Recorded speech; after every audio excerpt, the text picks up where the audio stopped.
Wir haben ein Ziel uns gewählt und verfechten es fanatisch, rücksichtslos bis ins Grab hinein.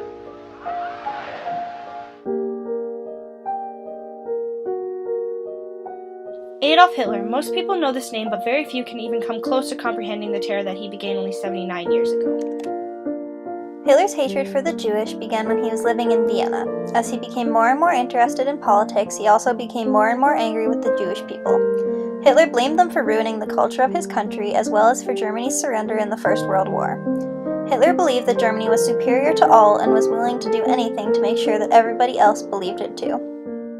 The genocide didn't occur suddenly. It took years of Hitler building up his political support and wasn't until 1929 when unemployment in Germany reached 6 million that people began to support his ideology.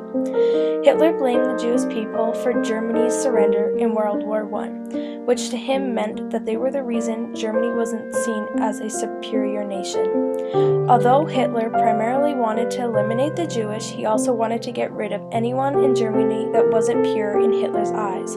This included disabled people, homosexuals, politicals, as well as Polish, Ukrainian, Belarusian, and Yugoslavian people. Hitler formed two groups, the SA and the SS. The SA were led by Ernst Röhm. They wore brown shirts and were the street thugs. If anyone were to openly oppose Hitler, they would kill them. The SS was a small group that was led by Himmler. They were the elite police force for Hitler and would spy on the citizens as well as carry out many of the crimes against humanity that took place throughout the Holocaust. Ernst Röhm wanted to make the SA a part of the German army, making Röhm the most powerful man in Germany. This scared Hitler, so on June 30th of 1934, what we called the Night of Long Knives, he ordered for Röhm and the other SA leaders to be arrested and shot by the SS. The Nuremberg Laws were established in 1935, taking away the Jews' German citizenship as well as forbidding marriage and sexual interactions between Jews and non-Jews, especially with pure-blood Germans. After the violence against the Jews increased, in 1938 a Jew shot and killed a Nazi official. Hitler ordered Himmler to begin a week of terror on the Jews. This started on November 10th when Jewish synagogues were burnt to the ground and their shops were destroyed. This is known as the Night of Broken Glass.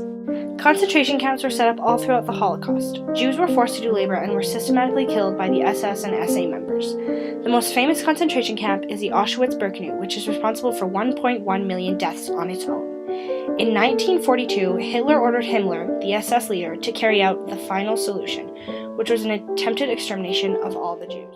The Holocaust ended when World War II ended, but the Nazi legacy continues on with a new generation of neo-Nazis that still worship Hitler and the genocidal ideology.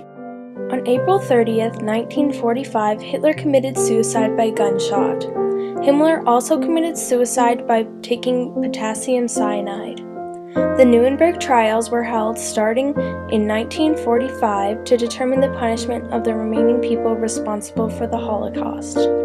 Of the 24 accused, 12 were sentenced to death and 7 were sentenced to jail time anywhere from 10 years to life. The Holocaust molded society's definition of genocide, but genocide continues to occur throughout the world even since the Holocaust has ended. With every genocide, we hope that we learn more about what are the situations that cause it and what causes the triggers for it to occur. With that knowledge, hopefully we can prevent genocide.